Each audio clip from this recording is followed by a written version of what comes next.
Olá pessoal, bom dia, boa tarde, boa noite a todos. Estamos juntos mais uma vez nessa página CB Live. E hoje não preciso nem falar, né? A gente não precisa nem dizer que hoje nós vamos falar a respeito do quê? Da seleção brasileira? Também vamos fazer um vídeo relacionando assim um pouco dessa questão da história da seleção brasileira, né? Alguns vídeos anteriores que eu fiz na nossa página aqui CB Live, eu trabalhei entre essas questões de ritmo de Copa do Mundo. Vamos retornar a esses assuntos, sim. Vamos falar a respeito disso. Mas agora eu acho interessante falar a respeito um pouco assim de outras áreas do conhecimento, né? De uma maneira, vamos dizer assim, um pouco mais catedrática ou completa, né? São bases, né, que nos dá condições assim de observarmos e falarmos a respeito de muitas coisas. Então vamos dando continuidade, entendeu, ao nosso assunto, ou essa nossa temática, essa nossa linha de apresentação. Vamos falar agora, como prometi anteriormente, a respeito da história do quê? Do nosso país, querido Brasil, né? Muito mais do que uma camisa de futebol, né? E vamos lá. Para se falar a respeito do Brasil, é interessante falar a respeito do processo de descobrimento do Brasil, né? Como que ele ocorreu, no caso aqui. Agora, é interessante saber, entendeu, que no Brasil sempre existiam pessoas, né? E no caso aqui, pessoas asiáticas, né? Os índios, né, na verdade, né? A maioria deles vieram ali pelo Estreito de Bering, quer dizer, pela América do Norte, e foram se estendendo até a América do Sul, né? Aquela parte ali do norte, da América do Norte, norte ali do Canadá, e aquela região ali onde seria o Alasca, ali, era uma região antes que você poderia, por exemplo, atravessar, né, a pé. E teve alguns momentos, né, históricos que não era tão frio como ela é hoje, aquela região. Então, logicamente, entendeu, que durante esse período, eles conseguiam, de certa forma, aí, transitar sobre aquele local. Agora, assim, eles moravam ali também, né? Então, houve um processo ali de migração, mas não foi uma migração, por exemplo, como os refugiados que a gente vê hoje em dia, então, migração rápida, não. Por que eu falo isso daí? Porque tem muitas pessoas ali na própria... do norte da Europa, alguns locais ali para cima da Rússia, alguns outros locais, os Japões, por exemplo, entendeu? Que são pessoas brancas com características asiáticas, né? E não é nem porque misturou, entendeu, com asiático, não é não, entendeu? Né? É por uma questão genética e uma questão adaptativa. Então os asiáticos, eles saíram de uma região ali do sul, né? Daquela região da Ásia ali, e foram subindo, se estenderam e passaram por toda aquela região do norte da Europa até chegar na América. Só que eles foram morando nesses locais aí, se adaptando até chegar na América, até viver na América, e durante certo momento aquele elo que unia esses continentes, ele se separou, né, por uma questão climática também, a própria deriva dos continentes, e logicamente, entendeu, eles ficaram isolados naquele continente americano. Como já tinha muita gente lá, e provavelmente eles já tinham se estendido para a América do Sul também, né, então, logicamente que eles já estavam, vamos dizer assim, adaptados àquele local. Então eles só perderam o contato com outros locais do mundo. Então aquela região da América ficou isolada do mundo durante todo o contexto histórico, né? Justamente com a Austrália também, que é o novíssimo mundo, né? Foi aí descoberta na década do século XVIII, né? James Cook. Mas você tem, entendeu, a América, no caso aqui, no continente americano aqui descoberto, a partir do século XVI, né? No 500, né? Século XV, 1492, né? No caso, vamos dizer assim, mais correto dizer, do século XV, 1490, final do século XV, no caso, né?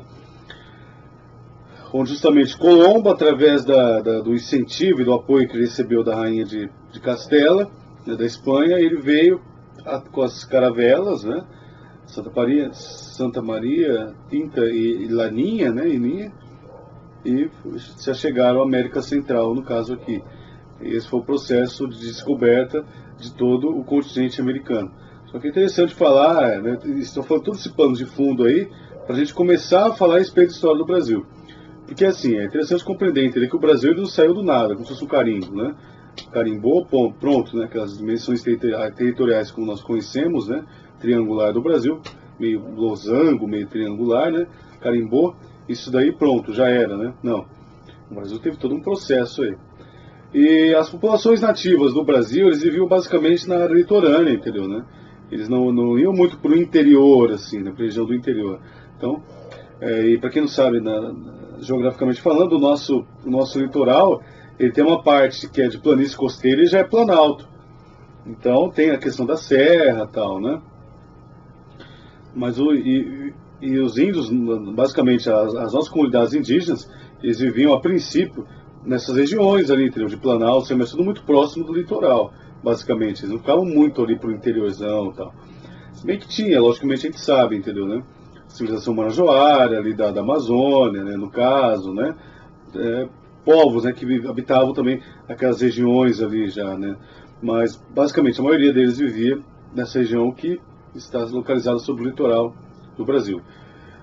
Basicamente, tapuias, tupis, aruaques, né, são os principais grupos étnicos indígenas, com línguas diferentes, com ramificações linguísticas completamente distintas, né, e com características culturais bem diversificadas. Então, o índio é a mesma coisa, né, as pessoas têm uma classificação muito pejorativa e simplista demais em relação ao índio e ao negro, né. Então, o índio é só isso daí. Então, você tem uma compreensão de índio que abarca desde o índio norte-americano até o índio brasileiro, é a mesma coisa.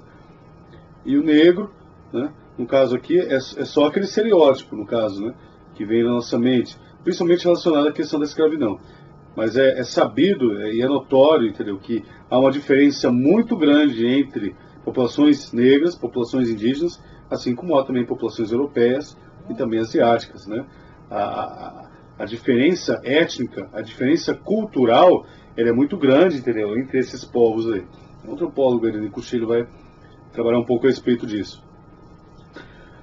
Pois bem, então as populações indígenas aqui no Brasil, basicamente 10 mil anos, mais ou menos. Aí tem várias classificações, Clovis, né, quem descobriu, entendeu, essa questão dos povos que vieram do Estreito de Bering. Aí tem outras constatações dizendo que os povos vieram daquela região ali do Oceano Pacífico para cá também. Teve talvez contato com os vikings na América do Norte, os fenícios aqui nessa parte da América do Sul. Então tem várias, né, especulações em relação a isso daí, né? E algumas comprovações também científicas, né? Mas a história basicamente ela trabalha nessa questão dos povos que circundaram ali pelo Estreito de Bering, né, que foram até a parte do norte da Europa mesmo e deram a volta e chegaram à América, um caminho muito distante. E voltando a falar, não foi de uma vez não, entendeu? Foram sucessivas migrações, né, instalações, eles foram morando nesses locais aí e consequentemente está chegando à América, né, que tinha uma ligação, né, entre esses territórios, né? Isso há milhares de anos atrás, entendeu, né? O ser humano tem muito mais de 10 mil anos, né? Isso é uma coisa óbvia, entendeu, né? Por mais que você, por exemplo, acredite, assim como eu também, né, no caso, na criação das espécies, né, não dá para você simplesmente acreditar que o ser humano tem só 10 mil anos, né, de existência na Terra. Tem muito mais do que isso, né, muito mais, né, não é só isso não, entendeu, né, esse pensamento, né. Bom, mas vamos lá. Voltando ao assunto, no caso aqui, pela história do Brasil, né, para que nós não venhamos nos perder, e esse vídeo ele vai ser mais rápido do que o vídeo anterior. Os índios estavam aqui, e logicamente ali em 1500, né, há essa tradição histórica nossa, entendeu? Dizer que Pedro Álvares Cabral quis dar a volta, né, e acabou trombando aqui no Brasil, né. Muitos dizem que isso é mentira, outros falam que realmente isso aconteceu. O que é fato, entendeu? É que assim, Portugal desconhecia esse território aqui. Sabia-se que tinha alguma coisa, entendeu? Mas desconhecia o que era, né. Tudo bem que tem um Pizarro, que foi Vicente Pinzon, que foi ali naquela, que navegou ali o Rio Amazonas, né, um pouco antes aí da vinda de Pedro Álvares Cabral, o português aqui para o Brasil, tal, logicamente tinha toda uma especulação em relação a esses territórios aqui, né, mas eles não sabiam que eles iam encontrar também aqui, entendeu? E Índia era o nome que dava, que se deu, entendeu, a todas essas populações aqui, porque como eles não tinham visto esses povos nunca, né, então basicamente eles associavam esses povos não só aos indianos, mas todos os povos ali que fazem parte daquela região da Ásia ali, que inclui a Índia, que de certa forma tem uma certa semelhança, não o indiano, só pela cor, mas não o indiano, mas se você for ver ali alguns povos vietnamita, que é um asiático, entendeu, que tem uma pele mais escura, né, mais moreno, tez morena, tem semelhança sim, entendeu, né? E mesmo o chinês, o japonês, logicamente são povos da Ásia, e o nosso índio, ele é asiático. Então o Brasil, antes de tudo, é um país asiático, se você for ver na sua origem e na sua essência, né? Os portugueses vieram para cá, né? Eles começaram a desenvolver trocas, né? E comunicações mesmo com os índios. A princípio eles não foram dominando, depois eles foram dominando as comunidades indígenas, né? Se utilizando dessa questão, por exemplo, de rivalidades tribais para poderem terem lucro, entendeu, sobre as outras etnias também, as próprias doenças que os brancos trouxeram que mataram muitos índios, né? E eles são os primeiros trabalhadores, né, os primeiros brasileiros, né, porque a palavra brasileiro significa que é aquele que trabalhava com o pau-brasil, extraía, cortava o pau-brasil, levava nas costas até ao barco. Então, de 1500 até 1530, a principal fonte de renda, por exemplo, do Brasil, que na verdade não era aqui do nosso território, tudo ia para Portugal, era o pau-brasil. Depois, posteriormente, Portugal começou a perceber que estava vindo muito estrangeiro para cá, né? Aí ele começou a investir na cultura da cana-de-açúcar, que foi trazido para cá, aí sim, sob o braço africano, né? Porque o indígena conhecia bem o território, se esquivava e não tinha, entendeu, população suficiente para poder dar conta do recado. Então, através desse tráfico, desse comércio, entendeu, que necessitava do braço escravo, né, Portugal enriqueceu muito, entendeu, a princípio, né, com o nosso território. Primeiro Portugal, depois Espanha, os dois, né, e depois, posteriormente, a Inglaterra, que foi a senhora dos mares, né, que teve todo um domínio também colonial através das colônias ali do sul dos Estados Unidos, e posteriormente, através da Revolução Gloriosa e Revolução Industrial, e assim sucessivamente, a coroa britânica teve um domínio, vamos dizer assim, sucessivo, cedendo espaço, posteriormente, para os Estados Unidos, no caso aí, né. Portugal e Espanha tiveram um domínio, vamos dizer assim, razoável, principalmente Portugal, entendeu? O domínio efêmero, né? Por mais que se tenha todas aquelas exaltações que a gente aprende de literatura, né? A respeito de Luís de Camões, né? Que fala a respeito de Portugal. Realmente, Portugal ela foi uma superpotência, mas durou pouco isso daí, né? Você tem Espanha, depois você tem a própria União Ibérica, posteriormente, Espanha dominando Portugal, depois você tem o processo de desenvolvimento da própria Inglaterra, entendeu? Né? Que sobrepujou em muito essas nações aí, principalmente Portugal. Portugal, né? Aquela estreita faixa de terra da Península Ibérica ali, aquilo lá tem história, logicamente, entendeu? Né? Muita história, né? Parte daquilo que nós somos, digo parte daquilo que nós somos, né? Constituinte de Portugal, no caso aqui, de Porto Cale, né? Portugal vem de Porto Cale, no caso aqui, os povos lusitanos, os povos ibéricos ali, no caso, né? Só que, logicamente, não podemos, entendeu, achar que eles tiveram todo um nosso, né? Um superpoder, né? Não, entendeu, né? Só que eles dominaram o Brasil durante um bom tempo, entendeu? E exploraram muito, entendeu, o Brasil. Então, até se desenvolver uma sociedade, por exemplo, brasileira mesmo a elite, até se desenvolver essa elite no Brasil, Portugal exerceu um domínio muito grande no Brasil. Mas depois, entendeu, que no caso, Portugal, né, começou a enfraquecer em relação a essa questão do domínio de suas colônias, né, as guerras napoleônicas, e consequentemente o Brasil, entendeu, ele adquiriu um poder, vamos dizer assim, autônomo muito grande. Aí você tem desenvolvimento aqui vamos dizer assim, da fase imperial do Brasil, no caso, né. Mas a primeira fase do Brasil é conhecida como fase colonial, então vai de 1500 a 1808, que é até a vinda de Dom João VI ao Brasil. É uma fase vamos dizer assim, a base do Brasil, esses 318 anos, né, é a base do Brasil realmente, é a constituição do que é o brasileiro. E basicamente, o que é o brasileiro, né? O brasileiro é um miscigenado, o brasileiro é um misturado. Então, brasileiro, na verdade, deveria ser sinônimo de mistura. Então, ao se falar a respeito de brasileiro, deveria se logicamente associar o que? A miscigenação. Deveria ser, você está meio brasileirado, você é um brasileiro, né? Para qualquer, por exemplo, mestiço ou pessoa, por exemplo, que tenha, vamos dizer assim, uma origem multiétnica. Então, a nossa maior qualidade, né? A nossa maior característica, melhor característica é a miscigenação.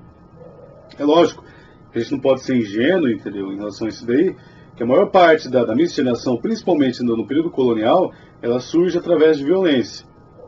Só que não foi só através de violência. Então você tem brancos pobres também que se relacionavam, casavam, se amaziavam com mulheres que já eram mestiças, cafuzas, mulatas, mesmo negras, índias, que já estavam, né, que que tinham uma certa liberdade, vamos dizer aqui no Brasil, que não eram escravas também.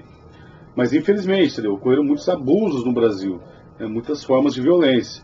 Mulheres negras, poucas que vieram, eram condicionadas à escravidão sexual, as indígenas também, né? Você tem isso daí no Brasil, principalmente no começo, porque vinham muito mais homens para cá do que mulheres, né? As pessoas vinham para realmente conhecer, se aventurar, né? Ter uma, vamos dizer assim, lançar-se a uma nova vida, no caso aqui. E a princípio vieram pessoas pobres, né?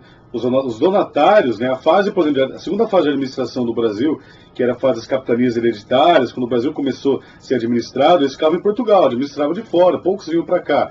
Aí isso na fase dos governos gerais, que já é uma terceira fase do Brasil, que tem o Tomé de Souza, Mendes Sá, aí você tem uma administração, entendeu? Mais centralizada, geral, e um processo através dos bandeirantes também, próprio de transformação mesmo, geográfica, territorial, constituição de parte do território que nós conhecemos no Brasil, né? Foi muito mais rápido que, por exemplo, das 13 colônias norte-americanas, que ficaram nas 13 colônias durante muito tempo. Depois da conquista do Oeste ali, da Revolução Americana, da Independência Americana, que você tem, entendeu? A questão da Guerra de Secessão, e que você tem a questão da conquista do Oeste. Da conquista do Oeste, isso, posteriormente. Mas no Brasil não, entendeu, né? No Brasil foi mais rápido esse processo. E ele acompanhou basicamente 3 ciclos principais, né? Então o primeiro ciclo foi da cana-de-açúcar.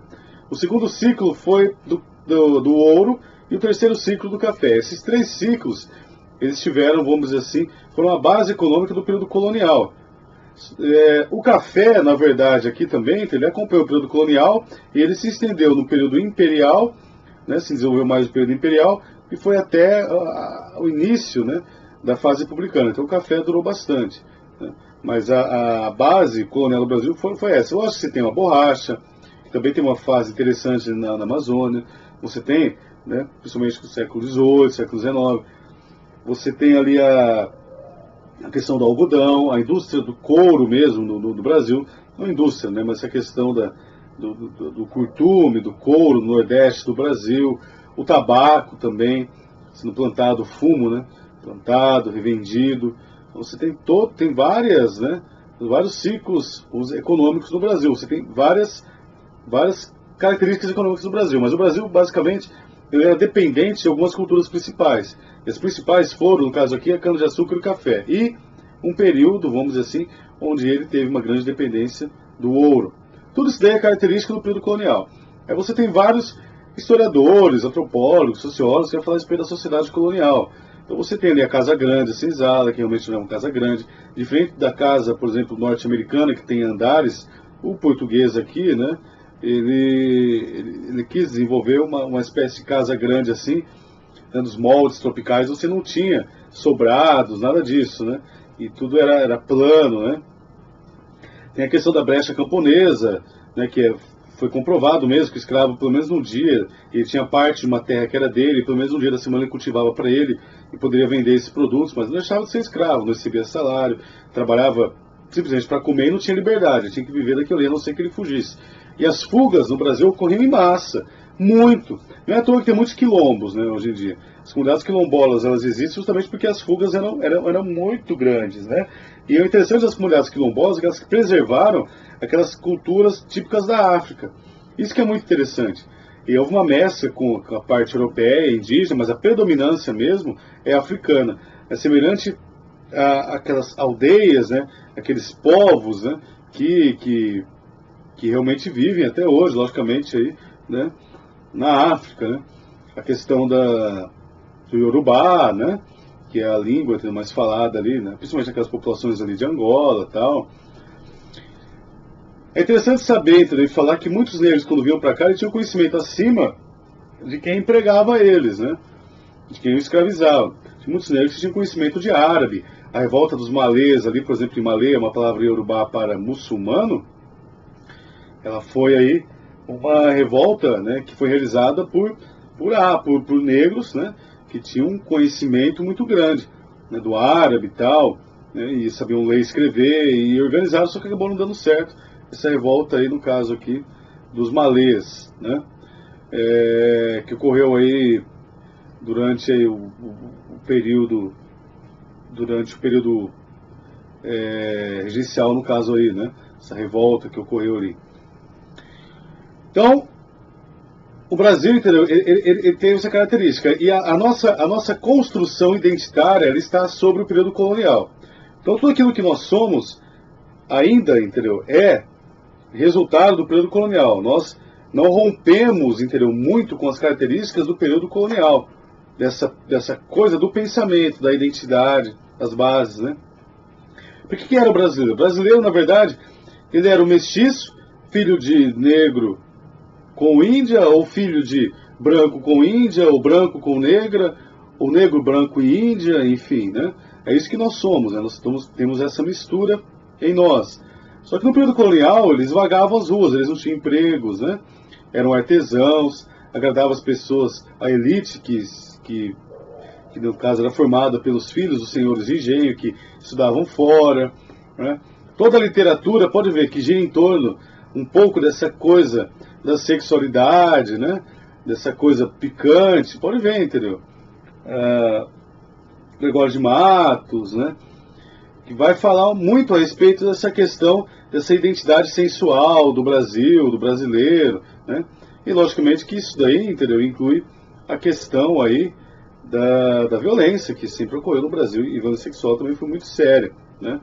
Jovens, meninas, entendeu, né? Crianças, né? Pedofilia também é uma coisa séria que está sendo muito, entendeu, discutido e combatido no Brasil muito mais do que épocas anteriores. A questão da violência da mulher também, e é algo que infelizmente fez parte no Brasil. Realmente não tinha uma lei específica e nenhuma razão humanitária para proteger as populações. Quem que era protegido do período colonial? Só o branco ali, né? O branco rico ainda, era o branco do senhor de engenho, né? Era o branco ali que tinha a chance de ter muitos escravos, né? Que tinha uma casa enorme e que, né, vamos dizer assim, se dava ao desfrute, ao deleite de ter várias amantes, enfim, de toda vamos dizer assim, uma sexualidade que era totalmente estimulada, entendeu? E elas vão ter. Por quê, entendeu? O negro é observado como um objeto, né? Um objeto de reprodução, um objeto, entendeu? Que era para ser utilizado da maneira que fosse mais, vamos dizer assim, agradável, né? Mas a grande diferença principal em relação a essa questão da migração africana para o Brasil também é que tinha muito mais fugas do que na época, por exemplo, do que ocorreu nos Estados Unidos, e vieram muito mais africanos para cá do que os que foram para os Estados Unidos também. Então tem todas essas características também, no caso, né? Então, o Brasil recebeu muito mais pessoas para cá, né? Vindas da África. Isso aí constitui aquilo que nós somos, né? Nossa própria identidade. Se o brasileiro não é miscigenado, por exemplo, geneticamente, culturalmente ele é. Então, a herança, por exemplo, do africano, do indígena, é muito grande no Brasil, né? Não é à toa que o Brasil realmente não é o Brasil, vamos dizer assim, né? Não é Portugal, não somos portugueses, né? Portugal é uma parte daquilo que nós somos, né? Mas não é a Constituição, logicamente, daquilo que nós somos, né? Isso é muito interessante. A minha herança genética mesmo é variada, entendeu? Então você tem judeus, você tem povos do norte da África, né? Que faz parte aí da minha herança ali, portuguesa. Também você tem ali de holandês, Ilha do Açores, povos muito brancos também, né? Índio, negro, né? Minha avó era mistura de índio com negro, né? Então isso daí faz parte da identidade minha, mesmo branco assim, e assim sucessivamente de outras pessoas do Brasil, entendeu, né? Somos um povo, entendeu, em constante transformação e mistura e amálgama, né? É como se fosse uma massa, né? Que estivesse sempre, no caso aqui, em ebulição e transformação, como um magma mesmo, né? Processo de amalgamento, né? Você não sabe, entendeu, o que vai ser, né?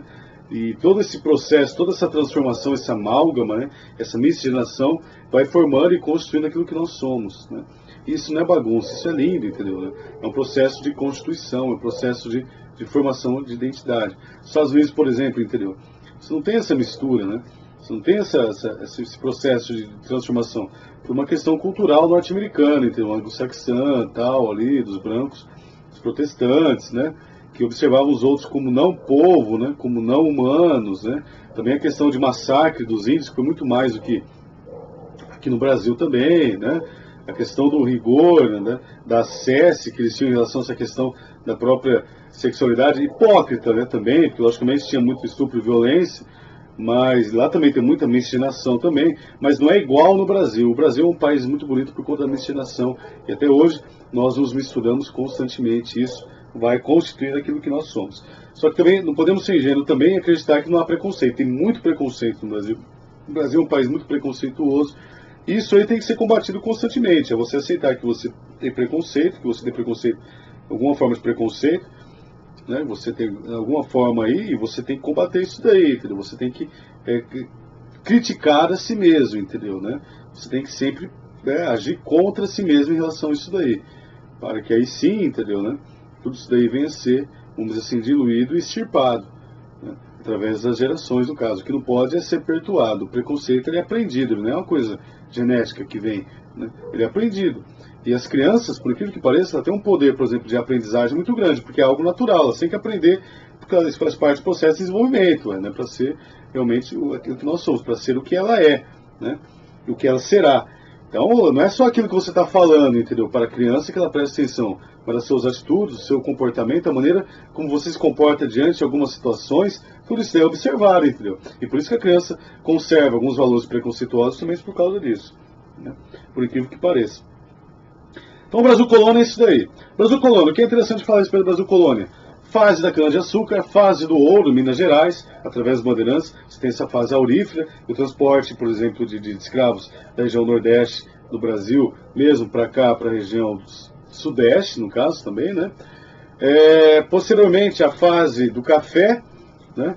Você tem também, entendeu, essa questão da Inconfidência Mineira, entendeu, né? Que foram épocas no Brasil aqui, foram períodos, né, no caso aqui no Brasil, onde você tem algumas revoluções, algumas revoltas, no caso aqui, né?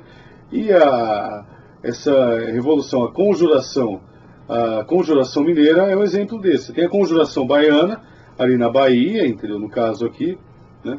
Nesse período ocorreu a revolta dos malês, não foi no período regencial, não, foi nesse período que ocorreu a revolta dos malês, na época da conjuração baiana, que foi uma conjuração, uma revolta muito mais popular contra aquilo que estava acontecendo nesse processo de dominação de Portugal sobre a Bahia, os comerciantes, enfim, sobre as pessoas mais pobres, e justamente eles queriam o fim da escravidão, e também no caso aqui em Minas Gerais, só que eles não queriam o fim da escravidão, mas eles queriam independência, no caso aqui de Minas Gerais e outros locais do Brasil aqui, para terem liberdade para extrair o ouro e vender e lucrar frente a isso. Foram muito influenciados aí pelos ideais republicanos dos Estados Unidos e tal, que já tinham desenvolvido o seu processo de independência. Logo depois desse período aí, você tem, entendeu, a questão da vinda da família portuguesa para o Brasil. Aí marca o início de uma nova fase do Brasil, né? Que é a fase, no caso aqui, imperial, 1808. 1808, você tem Dom João VI vindo para o Brasil com a sua família, fugindo de Napoleão Bonaparte. Portugal ficou sob a administração britânica, ficou acéfala, né? Depois exigiu a volta de Dom João VI para Portugal, ele retornou, né? Deixou seu filho Dom Pedro I, que acabou retornando para Portugal e falecendo ali, se não me engano, com 32 anos, jovem, né? Aí você tem uma série de histórias sobre eles, né? Algumas fantasiosas, outras não, tal, né? O que é interessante compreender e entender é que eles não eram tão idiotas assim, principalmente o Dom João VI, entendeu, né? Era alguém que tinha conhecimento, era alguém hábil, né? Não ficava só comendo, entendeu, e dormindo, né? Ele realmente sabia o que estava fazendo, né? E inclusive se envolveu naquela questão da Guerra Cisplatina aqui no Brasil, né? Criou a questão do Banco do Brasil, que foi nesse período criado, retirou o dinheiro do Banco do Brasil, levou para Portugal também. Já existia uma elite no Brasil, entendeu, né? Já existia uma elite, no caso aqui, aurífera, cafeeira, no Brasil, né? Pessoas que tinham posses, no caso aqui, que compraram títulos de nobreza de Dom João VI, no caso. 15 mil portugueses vieram para cá, né? 15 mil portugueses, perceba, entendeu? Já uma migração muito grande, pessoas da nobreza e outras pessoas para o Brasil e ficaram aqui, entendeu, né? Nesse período aí, então, logicamente, a partir de 1822, que foi declarada a independência através de Dom Pedro I, o Brasil se desligou, no caso de Portugal, né? Tinha uma linha tênue, já que estava segurando o Brasil e Portugal, e essa linha foi cortada por Dom Pedro I, porque foi pressionado pelas elites aqui. É lógico que não foi naquela imagem bonita, né, que nós conhecemos, aquele cavalo, né, quase que deslizando sobre o rio Ipiranga, né, aquela imagem linda, bonita, lógico que não, entendeu, né? Mas também não foi, entendeu, um lixo, né? Porque a história do Brasil é o seguinte, ou você exalta ou você destrói, né? Os historiadores têm essa mania, entendeu, né? Eu não sei por que isso ocorre no Brasil. Também não foi um lixo também, entendeu, né? Ele montado num burro que não estava nem aí com nada, porque assim, né? Nós temos essa tradição de achar que o Brasil não vale nada, que nós não temos nada de bom, enfim, né? Nosso povo, entendeu? É um povo aí que merece sofrer da maneira, entendeu? Como sofre, porque realmente, entendeu? É um povo que não vale nada, enfim, tem todas essas discussões idiotas em relação ao Brasil, e nós não somos isso, entendeu? Aliás, é isso que muitos querem que nós realmente pensamos a respeito de nós mesmos para que nós venhamos continuar, entendeu? Da maneira que nós vivemos. Eu não estou falando em relação à malandragem, né? Estou falando em relação, entendeu? À questão de exploração mesmo, entendeu, né? A questão de você se achar inferior a um outro, né? Por questões financeiras, no caso. O Brasil tem muito disso, infelizmente.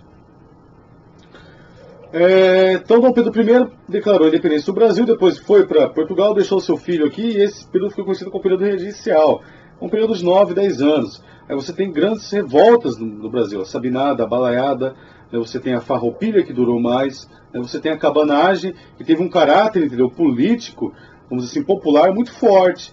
Destronaram o governo geral ali, no caso ali daquela província do Grão-Pará, só que posteriormente, depois eles se desentenderam e foram suprimidos pelas forças, entendeu, oposicionistas aí no caso aqui, de controle, no caso do padre Diogo Feijó, que foi o principal regente do Brasil junto com o Araújo Lima, mas o padre Diogo Feijó foi o principal dele.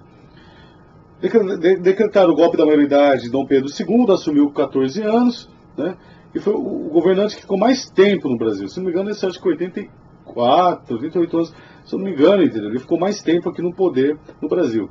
O que foi característico na época de Dom Pedro II? O que mais salta aos olhos? A Guerra do Paraguai, entendeu, né? Onde você tem uma espécie de tríplice aliança. Aliás, era esse nome que foi dado, a Argentina, Uruguai e Brasil contra o Paraguai. O Paraguai, entendeu, assim, né? Há uma discussão muito grande em relação a essa questão da Guerra do Paraguai, né? Dizendo que o Paraguai, por exemplo, entendeu, né? Era um país, vamos dizer assim, imperial, que você tinha um padrão de vida maravilhoso, né? Onde as pessoas ali, de certa forma, ali, tinham uma vida, vamos dizer assim, muito... um padrão de qualidade de vida muito eficiente, com zero de pessoas analfabetas, uma indústria, entendeu, crescente, né? E uma característica imperial muito interessante, uma independência na Inglaterra, né? Mas tem muito mito também em relação a isso daí. Né? Tudo bem, o Paraguai ele tinha um certo desenvolvimento, sim, entendeu? Né? O Paraguai do Solano Lopes, né? Que foi, no caso aqui, o ditador, ou o imperador, ou o rei, ou o presidente, no caso aqui, entendeu? Do Paraguai, que foi responsável pela própria guerra do Paraguai também, né? No caso. Mas é interessante dizer e falar que o Paraguai, ele não era, entendeu, assim, uma superpotência, no caso aqui, Guarani, né? Falava-se Guarani, logicamente, e tal, mas as populações eram muito pobres também, tinha muitas pessoas pobres, né? E o Paraguai, o que ele estava fazendo? Ele estava querendo aumentar o território dele, então ele estava invadindo regiões aqui do Mato Grosso, né, do Uruguai, então ele estava, entendeu, ali, com pretensões territoriais muito sérias, né? Isso aí, logicamente, que incomodou o Brasil, Argentina e Uruguai, né, que foram, entendeu, auxiliados pela Inglaterra. Dizer que também que não foram auxiliados pela Inglaterra também é mentira. Foram auxiliados pela Inglaterra. Mas não havia um temor, por exemplo, da Inglaterra frente, entendeu, ao desenvolvimento do Paraguai, uma independência paraguaia, por exemplo, da Inglaterra. A Inglaterra era a bola da vez, a Inglaterra que exercia domínio sobre, vamos dizer assim, o mundo como um todo, né? E principalmente aqui desse nosso lado aqui, latino e sul-americano. Não, entendeu? Né? Não é verdade, né? Isso daí. Mas, entendeu? Logicamente que a Inglaterra deu um certo apoio, entendeu? Né? O grande herói, no caso do Brasil, foi o Duque de Caxias, né? Teve a Batalha de Riachuelo, que ocorreu sempre nos rios ali, sempre naquela região da bacia hidrográfica ali, platina, no caso, Rio Paraná, Paraguai e Uruguai, né? E foram vencedores por causa dessa tríplice aliança mesmo, entendeu? A população paraguaia foi praticamente... os homens foram praticamente extintos, né? E você tem toda uma reconstrução do Paraguai que ocorreu ali, né, a duras penas, né? Logicamente que muitos dos problemas que o Paraguai enfrenta até hoje também foi resultado disso. Infelizmente foi. E Solano Lopes foi esse grande líder, né, paraguaio, né, que inspirado, por exemplo, na França, né, na Revolução Francesa, no próprio Napoleão, ele quis fazer algo semelhante, mesmo aqui, entendeu, né, na região latino-americana, mas não conseguiu. O que é interessante da Guerra do Paraguai também é a questão, né, do avanço que teve em relação ao processo abolicionista. Então teve duas características que é interessante falar a respeito da questão da abolição da escravatura. Os quilombos, e o destaque para o quilombo dos Palmares, que durou 100 anos, e Zumbi dos Palmares foi o principal representante desse quilombo dos Palmares, então os quilombos. A própria resistência que o negro não ficava apanhando só, entendeu? Que exercia sobre as pessoas que tinham ali, fugiam e também exerciam, vamos dizer, sua participação popular. Eu falei a respeito da Revolta dos Malês, Conjuração Baiana, República do Grão-Pará. Então você tem vários momentos ali de populações mestiças e negras também agindo contra, entendeu, esse processo de dominação colonial. Outra característica interessante também, né, que eu até me esqueci, mas é interessante falar, Castro Alves, né? Você tem grandes nomes abolicionistas negros, né, e não só negros, mas outras pessoas ligadas aí à área, vamos dizer assim, o que era da área da comunicação da época, né?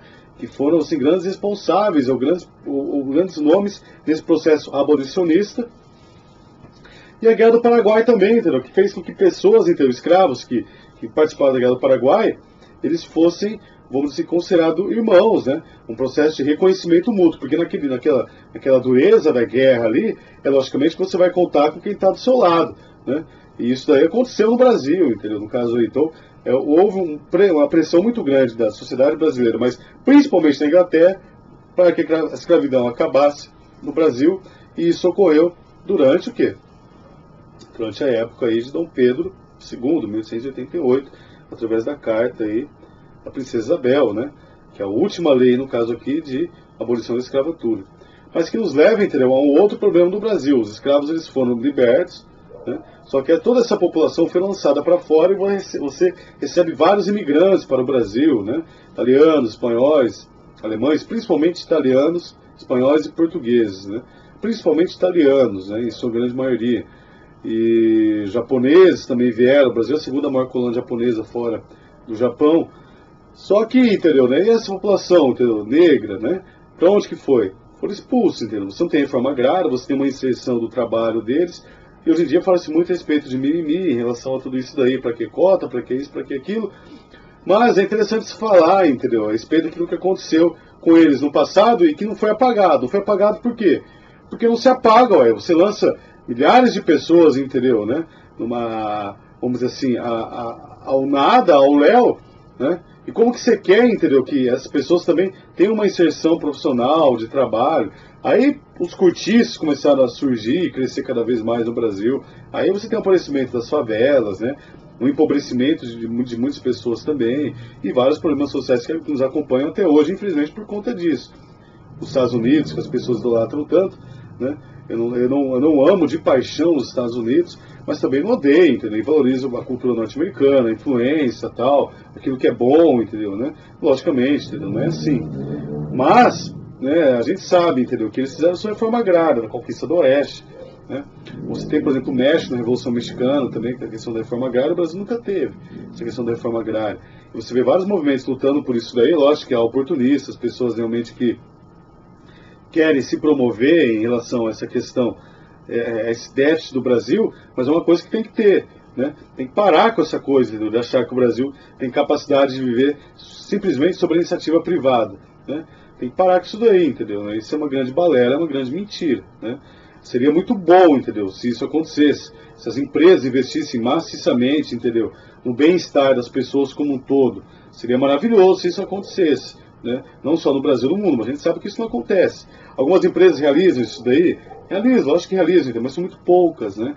Não dá para você deixar só para o empresariado fazer isso daí, porque ele não vai fazer, né? E o lucro que ele vai ter é sobre o baixo salário que ele paga, entendeu? Sobre o seu funcionário, e sucessivamente outras coisas que de certa forma, faz parte desse lucro, entendeu, né? Se o Estado dá, é sinal que essa empresa não vai poder lucrar frente àquilo que essa pessoa não tem, porque o Estado está dando. Então há, no caso aí, sempre uma tensão em relação a isso daí, que é uma empresa que não está lucrando, porque o Estado está dando isso daí. Então tem tudo isso, entendeu? Tem uma série de questões que envolvem essa nossa realidade e essa crise entre, por exemplo, o Estado e aquilo que é privado, né? Eu não estou nem falando da questão do socialismo, não é isso não, né? Perceba isso daí. Bom, período imperial, característica principal do período imperial, Guerra do Paraguai, abolição da escravatura, né? A questão do próprio desenvolvimento de uma classe econômica forte no Brasil, a política se desenvolvendo muito no Brasil, né? A questão dos liberais, conservadores, o domínio que o imperador tinha sobre os partidos políticos e sobre o Brasil também, o desenvolvimento de uma nova elite, uma elite forte no Brasil, que é a elite cafeira, que foi responsável sucessivamente pelo golpe que ocorreu através, né, que é a proclamação da República, da Eduardo da Fonseca, o militar, e posteriormente depois o Fernando Peixoto. Aí, consequentemente, os civis no poder, até o Washington Luiz, no caso aqui, né, e consequentemente Getúlio Vargas, né, que entra aí, né, inaugurando, entendeu, o Estado Novo. Então, período imperial, república, a partir de Eduardo da Fonseca, né, o Brasil teve tem três períodos históricos, colonial, imperial e república. República, a partir de Eduardo da Fonseca, e o último presidente nosso agora aqui, o Temer, e estamos prestes a receber, no caso aqui, vamos dizer assim, estamos prestes aqui a eleger um outro presidente, e espero sinceramente, né, que venhamos fazer aí uma boa escolha em relação a tudo isso daí. Bom, o início da República do Brasil. Uma república truculenta, entendeu? Os valores humanos não eram respeitados, né? Não existia esse apreço, né? Estava tudo envolto sob o domínio dos coronéis, né? Esse título coronel ele foi delegado por Diogo Feijó durante o período inicial, que deu poder de polícia e mando para os proprietários de terra e, consequentemente, seus jagunços, né? Então, o coronel aí se tornou, por exemplo, assim, uma nomenclatura para fazendeiro, né? E principalmente o coronel aí do café. Então, ele fazia com que as pessoas elegessem seus candidatos. Então, existia eleição, era uma república. Só que era uma república que não tinha nada de democrática, né? Embora não existisse aí uma ditadura, era uma oligarquia, né? E as pessoas tinham que votar no candidato do coronel porque o voto era falado. Não era um voto escrito e secreto. Não, você tinha que falar que você estava votando. E poucos votavam, né? Poucos sabiam ler no Brasil, né? E os poucos eram obrigados a votar no candidato do coronel ali e tal, né? Então você não tinha liberdade, autonomia frente a isso daí. Maioria analfabeta, país totalmente agrário, ainda escravo em todo esse período colonial, com vários imigrantes, população branca e asiática também recente no Brasil. Teve um processo de desenvolvimento das indústrias no Brasil, do próprio movimentação mesmo operária, né, de luta por direitos e deveres. Isso daí ocorreu no Brasil, a formação da classe operária, por influência mesmo dos imigrantes, empobrecimento da população, né, e a questão da miscigenação também aí se desenvolvendo firme e forte no Brasil também, né? Mas a desigualdade social, os problemas sociais, a violência, a truculência é muito maior do que hoje em dia, por incrível que pareça, mesmo com essa guerra que a gente vê no Rio de Janeiro e vários locais onde você tem muita violência, né? E morte por violência no Brasil. Mas durante esse período, início do período republicano, você teve muito isso. O massacre que ocorreu ali em Canudos, né? 30 mil pessoas mortas ali, entendeu? Então, não é besteira, não é pouca coisa que aconteceu no Brasil durante mesmo o período republicano, né? A revolta da Chibata, todas as revoltas que ocorreram suprimidas com extrema violência, do contestado também, né? Então isso daí marcou o início da fase republicana, a revolta da vacina, né? Então tudo isso daí foi marcado o início da fase republicana. Até Getúlio Vargas. Então Getúlio Vargas ele toma o poder, porque na verdade ele tinha perdido as eleições, mas ele disse que foi fraudulento as eleições, na verdade não foi, né? E ele toma o poder, né? Ali no caso a capital ainda era no Rio de Janeiro, os tanques, né, tomaram o poder ali, no caso aquela região ali de Brasília, né, e a partir de então instaura-se, no caso aqui, todo um período conhecido como Era Vargas, né? Aí você tem a divisão ali no período presidencial, né? Aí até a questão do Estado Novo, que é um período ditatorial de Vargas mesmo, entendeu, né? Porque a princípio ele disse, né, que o Brasil estava passando por um problema, uma instabilidade muito grande, então ele assumiu o poder, né, para desenvolver uma espécie de democracia, que na verdade não ocorreu, ele foi um ditador, e depois, posteriormente, ele disse que o Brasil está passando por uma ameaça socialista, criou um suposto documento que provava que os comunistas queriam tomar o poder no Brasil, totalmente mentiroso também, né? Aí, permaneceu no poder por conta disso, depois, posteriormente, ele criou o Estado Novo, aí dissolveu o Congresso, ele fez realmente o que ele quis. Só que o que é interessante em relação ao Getúlio Vargas, entendeu? É que ele investiu no processo de industrialização do Brasil, tirou o Brasil da dependência da monocultura, do café. O que ele fez para o Brasil, entendeu? De certa forma, nenhum presidente fez. Só que, lógico, tem os prós e os contras, né? Foi, né, conhecido como o pai dos ricos, né? Mas também é conhecido como a mãe, o pai dos pobres, mas também é conhecido como a mãe dos ricos, né? E o cortejo fúnebre dele, assim, nossa, foi milhões de pessoas ali acompanhando. O Brasil realmente chorou quando ele cometeu suicídio, né? Durante seu último mandato, né? Após o Dutra, né? Depois dos 15 anos no poder, ele assumiu, ficou ali uns 3 anos e meio, mais ou menos, ali 4 anos, né? Onde posteriormente o Café Filho assumiu, aí teve alguns outros presidentes, até a eleição do Juscelino Kubitschek ali, aí ele assumiu o poder e continuou, né, desenvolvendo a sua política, enfim, durante esse período que é conhecido como era populista até o golpe militar, né, a ditadura militar que ocorreu no Brasil. Não é mentira, não. O Brasil teve ditadura e foi ditadura militar, né? Teve a ditadura de Vargas e a ditadura militar. Então o Vargas ele desenvolveu muitas coisas no Brasil. CSN, o petróleo, a questão das leis trabalhistas que foram criadas no Brasil, até então não tinha o salário mínimo, né? Então muitas coisas foram desenvolvidas no Brasil a partir da administração de Getúlio Vargas. Essa não dependência tanto dessa classe colonialística, né, como o Brasil tinha anteriormente, né? E o Brasil conseguiu ter uma certa independência mesmo econômica, né, em relação, por exemplo, a outros países, no caso aqui, em relação a esse domínio norte-americano que começou a se intensificar cada vez mais, né? Para lembrar que era um contexto aí de Segunda Guerra Mundial, pós-Segunda Guerra Mundial e Guerra Fria. Justamente por isso também que não era mais interessante ter um populista como Getúlio Vargas aqui no poder, né? Depois que Vargas cometeu suicídio, o Juscelino Kubitschek assumiu, criou o Brasília, o que é interessante, tinha um plano de 50 anos em 5, né? E desenvolveu, né, o plano de metas também, no caso aqui, 50 anos em 5, conseguiu colocar, desenvolver tudo isso daí, as rodovias, tudo foi desenvolvido, aquela região centro-oeste foi realmente desenvolvida, Brasília, né?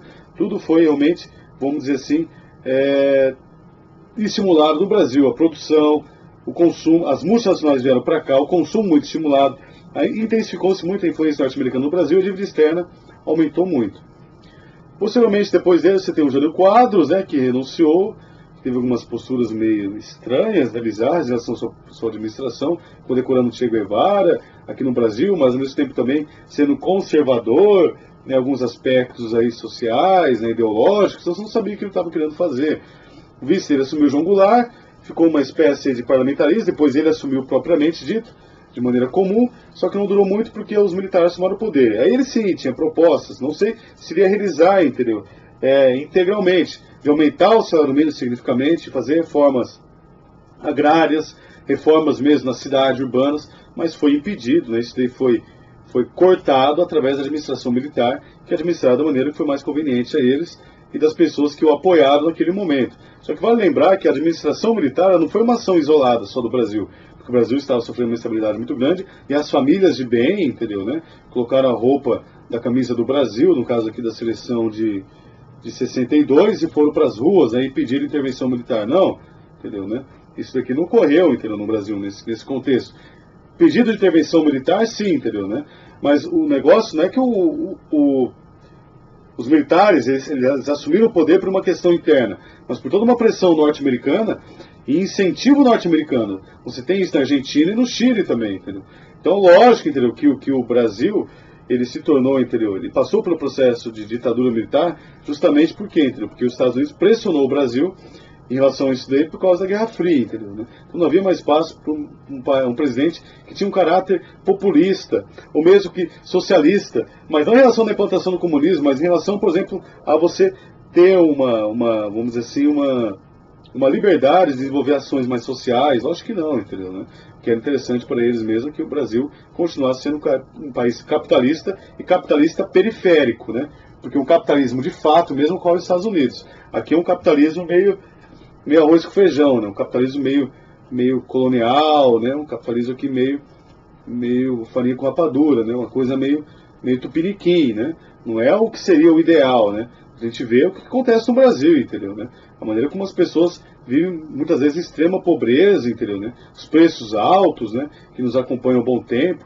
Mesmo a criação do Plano Real, que foi um ótimo plano, o melhor plano econômico que o Brasil já teve, com a melhor moeda que o Brasil já teve, só que, infelizmente, o Brasil ainda passa por esses problemas, entendeu, né?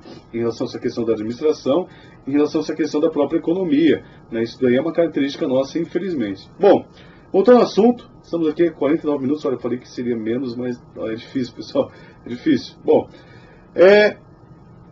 estamos falando aqui da ditadura militar. Bom, os militares, logicamente, você tem censura, você tem tortura, várias pessoas desapareceram, todos aqueles que eram conhecidos como subversivos, eles, entendeu, matavam, eles escondiam, enfim, né? Quem tinha dinheiro fugia. Então, os atos institucionais, eles foram endurecendo desse regime, né? Vários atores, todos aqueles que eram contrários, ou que de certa forma desafiavam os militares, ou eram, vamos dizer assim, atacados, eram acusados de subversão ou comunismo, entendeu? Eram mortos. Os porões da ditadura tinham estupro, entendeu? Tinha um monte de coisa que acontecia. É lógico que você tem, entendeu, também, a questão dos movimentos revolucionários de guerrilha também aqui no Brasil.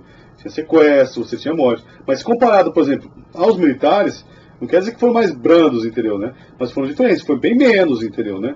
A questão da atuação dessas guerrilhas e os militares, né? E a maneira, entendeu, como uma coisa acontecia. Na verdade, uma coisa justifica a outra, e era um período de muita violência. Os militares agiam com extrema truculência e violência sobre as pessoas, e a resposta que elas davam, logicamente, que era o quê? Violência. Né? Também, em relação a isso daí. Os militares aprenderam os métodos de torturas com a CIA, com a norte-americana, né? Então você tinha toda essa influência norte-americana das bases de segurança nacional que foram desenvolvidas pelos militares, mas com o apoio da CIA, né? Com um aval da CIA, com uma doutrinação no caso da CIA, até mesmo a questão pedagógica, como é que o ESEI, né, que existiu aqui no Brasil também, as escolas politécnicas, que é bom e interessante para essa questão de industrialização, que foi legal no período militar, a questão do PIB, que realmente cresceu, né, as rodovias, tudo bem e tal, tudo isso daí é fato, FGTS, né, também, lógico, seguro-desemprego, sim, entendeu, né, mas você tem um descalabro econômico, você tem um período de milagre econômico, crescimento por causa do álcool, né, no Brasil, né, que foi interessante, que foi real mesmo, aconteceu na década de 70 no Brasil, mas posteriormente, uma questão de empréstimo financeiro da FMI, mas posteriormente você tem um decréscimo no Brasil, né, esse milagre econômico não durou muito tempo assim, e você tem uma série de problemas, entendeu, que os militares às vezes não passavam, mas que aconteciam no Brasil, problemas sociais. Tem gente que pensa que na ditadura militar o Brasil, nossa, viu, era uma maravilha, né? Não era não, entendeu, né? Principalmente para quem era o pobre, principalmente, entendeu? Para quem se voltava contra o regime, entendeu? Você não tinha oportunidade de crescimento, você tinha oportunidade de desenvolvimento. Foi um período, em termos de industrialização do Brasil, de muitas indústrias, né? De crescimento da classe operária, foi, entendeu? Mas foi um período de muita repressão em muitos sentidos, né? Também. E foi um período de descontrole econômico. Haja visto, entendeu, que a economia que o Sarney, que foi o presidente da nova república, herdou dos militares, foi uma economia totalmente destruída, né? E falando a respeito disso, vamos nos voltar agora aqui ao período de redemocratização do Brasil, com as diretas já. Tancredo Neves morre, que era o candidato ali do MDB, que era um partido permitido pela ditadura militar, no caso aqui, tinha sido eleito, morre. Aí você tem o Sarney assumindo o poder, né, com um controle, tentando desenvolver um controle econômico do Brasil, de moeda, né, orçamentário, mas não aconteceu. Collor assumindo, né, sendo eleito, basicamente, o primeiro presidente eleito, de fato, no período de democratização do Brasil, só que, entendeu, né, o Collor, aí, no caso, não conseguiu resolver esse problema econômico, fez o confisco, sofreu impeachment em virtude dos crimes que ele cometeu. Durante 8 anos rolou esse processo, inclusive algumas pessoas que me criticam em relação a isso daí, né, defendendo o Collor de Mello, só que durou 8 anos esse processo, por exemplo, de condenação dele até ele ser inocentado. A Dilma recentemente agora, entendeu, né, foi inocentado daquilo que lhe ocorreu e que, na verdade, entendeu, não foi, vamos dizer assim, um crime, né, propriamente dito. Né. A questão do Collor e da Dilma, você pode fazer alguns paralelos, né, não agradavam o Congresso, né, e o Congresso queria desenvolver sua própria manutenção. Né. O Brasil, ele tem uma espécie agora, nesse período de democratização, uma espécie de Senado romano, né, e esse Senado romano nosso aqui é o Congresso. Né. Vamos ver quem que vai ser o imperador, no caso aqui, que vai, vamos assim, desenvolver uma política expansionista no Brasil. Aí, bom, é doideira, mas vamos lá. Depois, entendeu, do Fernando Collor, você tem o Itamar Franco, que é o vice dele, depois o Fernando Henrique Cardoso, que desenvolveu o Plano Real, através do ministro da Fazenda, Ciro Gomes, e posteriormente o presidente ali da... Não, minto. Plano Real foi desenvolvido no governo Itamar, através do ministro da Fazenda, que era o Fernando Henrique Cardoso, né? O próprio Ciro Gomes também foi um dos responsáveis, e não só ele, mas também o presidente do Banco Central, e depois você tem o governo do Fernando Henrique Cardoso, né? Que desenvolveu algumas coisas interessantes, mas também privatizou muitas empresas do Brasil, uma política neoliberal, mas que de certa forma também desenvolveu algumas questões sociais. Aí você tem o governo Lula, vários escândalos, mensalão, né? Um período de grande investigação no Brasil como um todo, mas também um período de grande desenvolvimento também, mesmo econômico e social, né? Em contrapartida, você tem o governo da Dilma Rousseff, né, em continuidade nessa linha do PT, no caso de esquerda no Brasil, que trouxe outros problemas, principalmente em questão da ordem administrativa e, logicamente, também nessa questão de tensão político-partidária, ela sofreu, entendeu, um impeachment, como sofreu, né, logicamente, e o Brasil agora está sob a administração do seu vice, o nosso presidente Michel Temer, que tem desenvolvido aí o seu governo no Brasil, e esperamos que o próximo presidente seja, no caso aqui, bem melhor do que todos esses aí. Pessoal, muito obrigado aí pela participação de vocês, espero ter ajudado, estamos juntos, e até a próxima, beijo, tchau, tchau.